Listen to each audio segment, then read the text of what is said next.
Hey guys, this is Edge 4006 doing another gun review. This gun here, in case you don't already know what it is a Sig Sauer SP2022, chambered in 9mm. This pistol was built in Exeter, New Hampshire. I know some people like the German guns, I'm built all in German or Austria. I'm content with this gun. It works just fine. Alright, let's get to the interview, or get to the review here. Make sure this gun is safe. Clear for you real quick. Hold on. Hold on a second. And we are safe. Alright. Well, this pistol, against chambered 9mm. It holds 15 rounds, standard magazine. When I bought it, it came with a 10-round magazine, though, at Academy. I live in Texas, so 10-round magazines are pretty silly, even to, have one just for giggles. Even if somebody gives you one, you kind of hesitate if you want to take it, but, that's what it came with. It only came with one. I bought this gun because it was inexpensive and it was a 9mm. I had a friend that bought a 9mm, and we started shooting.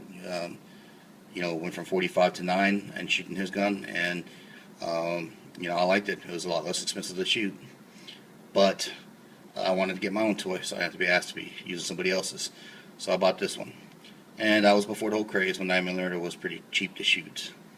Now, at $40 a box at some of the stores, I'm still going to launch her because I like her. She is a great gun. I like a lot of the features in this particular pistol.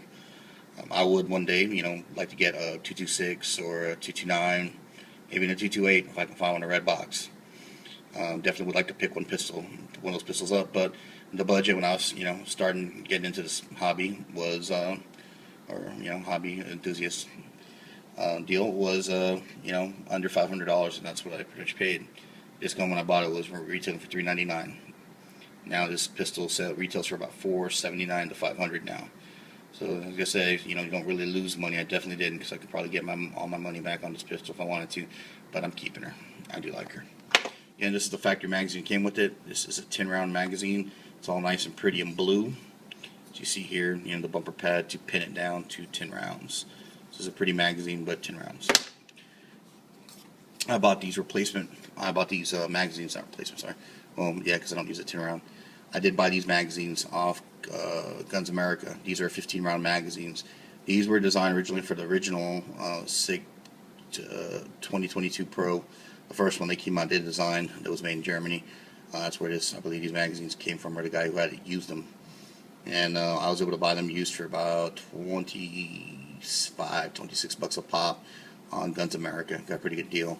And these are great magazines. I had to clean them up some, but they do have a little, warning here about for law enforcement only. But in Texas, there is no law against having a 15-round magazine. Hopefully, there never will be, as long as we, hopefully we can fight that, and that we'll never have that problem. Here's one that is fully loaded, 15 rounds, critical defense, 9mm, Hornady. I have one magazine full of that. And then this is a Medgar magazine. This one I bought after Christmas when he started going crazy. I bought this one. I could have bought one of the Sig Sauer ones, but I said, you know what, it's a 17-round mag, and let me go ahead and get that. Just adds a little bumper pad here that gives you 2 more rounds. So total 17 in here. I do have Federal plus PE Hydroshock bullets are in there. Let me see if I can focus on that.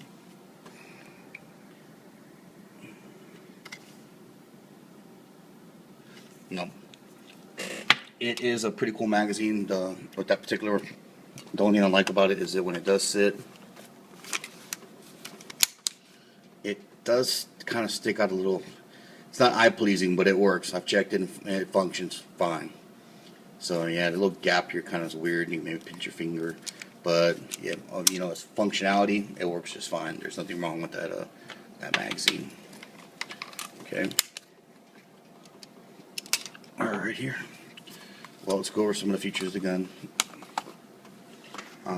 This gun is chambered 9mm. It has serrations right here. You have your serrations on the slide to, of course, chamber around. This long piece here is your slide lock and slide release to chamber around if you do have it open now. This is your decocker. If you do cock it and you're curious, you know, you're like, oh, you know what, I want to keep one in the chamber, but I don't want to keep it cocked and locked or whatever. I want to go ahead, because there is no safety on this gun. This gun, the only safety it has is this decocker, and it's a good safety. But if you want to go ahead and carry one in the chamber, all you do is push that button down, and it safely drops the hammer so it cannot contact the firing pin, and leaves the gun in a safe condition with one in the chamber. A lot of people do feel comfortable carrying like that, and I can understand why. You do have a plastic trigger here. There's nothing wrong with a plastic trigger. Let me do one more safety check real quick, just to be on the cautious side. Okay. There's nothing wrong with the plastic trigger. I wish it was steel, sure, but it doesn't bother me. I mean, at full, when the hammer is cocked, you're talking about 5 pounds, 5.5 pounds. Trigger pull, real slick, real smooth. Again, let me do it one more time. Smooth, a little bit of take up, and there she goes. And double action, it's about 10 pounds. You gotta kind of pull, and it gives you kind of feel like a revolver or a wheel gun that, you know, you're like, oh, do I want to? Do I want to? Do I want to? Yes, and you pull, and you can still keep it on target in double action just fine. I've been able to do that. Let's see here, what else we got? We do have a Picatinny rail for your accessories. That's pretty neat. I did have a laser on it at one time. I ended up getting rid of it. I'm probably getting another one eventually. On this side, it's the same stuff. Chamber 9mm. This is where this button that you would push out, that pushes that slide stopper out to disassemble the pistol. Disassembly is pretty easy with this pistol. I'm not going to do it. There are videos on that. If anybody wants me to do a video on disassembly, I'll be more happy. Leave me a comment, and I will do the assembly video on this pistol. In the work process of getting a little more gear so I can do this two-handed. Your sights are basic sights. These are standard contrast sights. They are not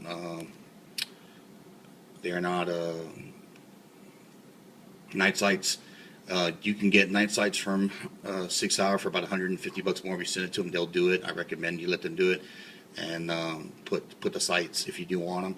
These sights I've redone myself with a paint marker to brighten them up. After 2 years, they got a little dirty. They needed a touch-up, so I did do that. This gun, sometimes if you do buy it, it does come with night sights. It's about $100 even more, and you'll see some that have right here a chamber indicator. I was kind of upset when I bought mine, and I saw the review, a couple of reviews on it. I saw mine didn't have a chamber indicator. Mine didn't have an external extractor. This one does have an external extractor. It's internal. That's the way Sig originally designed it. But a lot of the Sigs now you see, they all have external extractors. So I wanted to stay more traditional Sig, but I guess, you know, it's a matter of what do you like, the newer guns or you like the older ones, and I hear both, you know, both arguments. What else we got here? We do have a notch right here on the trigger, or the trigger guard. If you do like to shoot with one finger over, you can. This magazine button is ambidextrous. You can swap it over to the other side and swap that out if you are left-handed. Let's see, let me do the chamber real quick. That's what the gun looks like with the chamber with the slide pull back. It does have a plastic guide rod. I would like to get a steel one. The only thing about that is, I mean, Sig designed it with the plastic. I know it could be to save money, but I don't think they let it go like that if it was complete junk, so I'm kind of in between that. I've seen some people that have done it, and I think it looks cool, but I'm just a little weary about replacing that sucker. I'll probably do it in steel either way, but I am keeping this gun. It's a fine pistol.